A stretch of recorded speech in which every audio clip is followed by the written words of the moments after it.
स्वच्छता मोहीम ग्रीन लातूर वृक्ष टीम सदस्यांनी आज मुख्य रस्त्यावरील तहसील कार्यालयासमोरून लोकमान्य टिळक चौक पर्यंतचे संपूर्ण दुभाजक स्वच्छ करून त्या दुभाजकातून अंदाजे 2 गाड्या केड कचरा बाहेर काढला।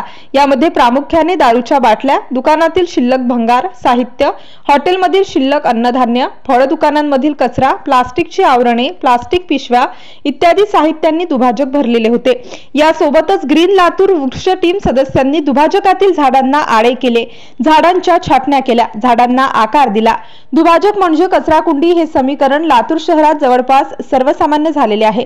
कचरा आणायचा, झाडांभोवती टाकायचा, दुभाजकात टाकून द्यायचा। दुभाजक कचऱ्याने भरभरून ओसंडून जात आहेत, त्यातून दुर्गंधी येत आहे। ग्रीन लातूर वृक्ष टीमचे सदस्य अखंडपणे अविरतपणे नियमितपणे महिन्यातून 2-3 वेळा शहरातील दुभाजक स्वच्छ करत असतात।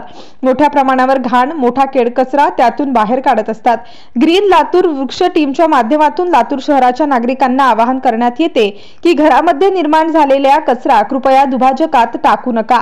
आपलं शहर स्वच्छ, सुंदर, हरित, समृद्ध, आरोग्यदायी ठेवण्याकरिता मदत करा।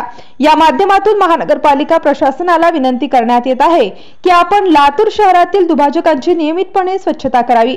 दुभाजकात कचरा टाकणाऱ्या दुकानदारांना समज द्यावी, प्रसंगी दंडात्मक कारवाई करावी। लातूर शहरामध्ये दुकानदारांकडे दैनंदिन जमा होणारा कचरा एकत्रित करण्याकरिता कचरा कुंड्याच नसतात। कचरा कुंड्या नसल्यामुळे दुकानदार तो कचरा इतरस्त फेकून देतात। प्रशासनाला विनंती आहे की आपण प्रत्येक दुकानदारांना कचरा कुंडी किंवा कचरा पेट्या दुकानासमोर ठेवून त्यामध्येच कचरा एकत्रित करण्याकरिता बांधील करावे। नंतर महानगरपालिकेची घंटागाडी ती कचरा पेटी उचलून त्यातील कचरा काढून घेईल। शहरात कचऱ्याचे व्यवस्थापन योग्य रीतीने होत नसल्याने घरामध्ये दुकानदाराकडे जमा झालेला कचरा योग्य वेळी नियमितपणे उचलला जात नसल्यामुळे सगळीकडे कचरा साठलेला दिसून येत आहे। प्रशासनाने यावरती अग्रक्रमाने भूमिका घेऊन शहर स्वच्छ करावे अशी मागणी ग्रीन लातूर वृक्ष टीमच्या वतीने करण्यात येत आहे। आजच्या हा स्वच्छता उपक्रम पूर्ण करण्याकरिता ग्रीन लातूर वृक्ष टीमच्या 15 सदस्यांनी सहभाग नोंदवला।